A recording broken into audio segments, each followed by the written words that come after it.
في سر بيخلي حياتك زي ما هي، اليوم بيتكرر والشهر بيتكرر والسنه بتتكرر، تلاقي نفسك عدى عليك 10 سنين وهم اصلا سنه واحده واتكررت 10 مرات. والسر ده هو العادات. هتقولي عارف ان انا ابدا عاده كويسه وابطل عاده مش كويسه، بس الطريقه اللي هقول لك عليها دي من كتاب اتوميك هابتس او العادات الذريه هتغير نظرتك تماما عن تكوين العادات.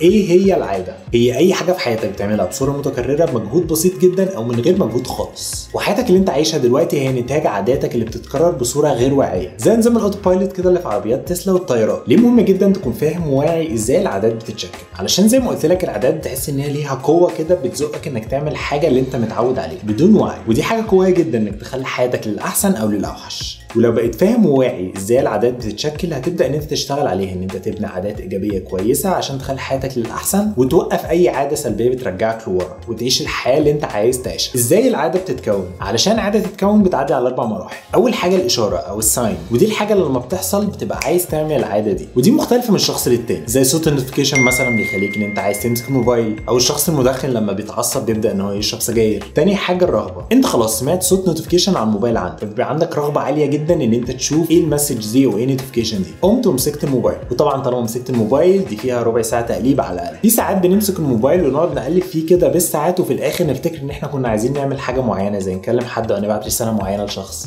رابع حاجه المكافاه، ودي النتيجه اللي انت وصلت لها، ان المتعه اللحظيه اللي انت وصلت لها لما عرفت النوتيفيكيشن دي فيها ايه. ازاي بقى تبني عاده جديده؟ خليها سهله جدا لدرجه ان انت ما تقدرش ما تعملهاش. لو عايز تتعود انك تقرا مثلا، قرر انك هتقرا صفحه واحده بس في اليوم. لو عايز تبدا تتدرب وتروح الجيم، ابدا اول مده تدرب فتره قليله جدا لو حتى 5 دقائق بس. في ناس كانت بتقول انك لو عايز تبني عاده انك تروح الجيم وتبدا تتدرب وتشتغل على صحتك، انك تلبس لبس الجيم ودوب بس تخرج من الباب وتدخل تاني، علشان بس تبدا تبني العاده دي جواك ان انت كل يوم بتتدرب او بتعمل العاده دي. وعلشان تخلي الموضوع سهل جدا بالنسبه لك وبالنسبه لعقلك فما تكسلش وتقدر تعمله بكل سهوله في الاول لحد ما تبدا تتعود عليه. خليها ممتعه جدا. لو قلنا مثلا مثال الجيم، اسمع مزيكا انت بتحبها وانت بتتدرب، او روح انت وواحد صاحبك، هتبقوا بتهزروا وبتشجعوا بعض وفي نفس الوقت في تحدي كده والموضوع لذيذ جدا. خليها قدامك دايما. لو هدفك مثلا انك تقرا كتير، خلي دايما الكتاب قدامك على المكتب، او لو هتتعلم آلة موسيقيه علقها مثلا وراك او حطها في مكان واضح عندك في الاوضه بدل ما هي محطوطه في الشنطه بتاعتها ومحطوطه فوق الدولاب.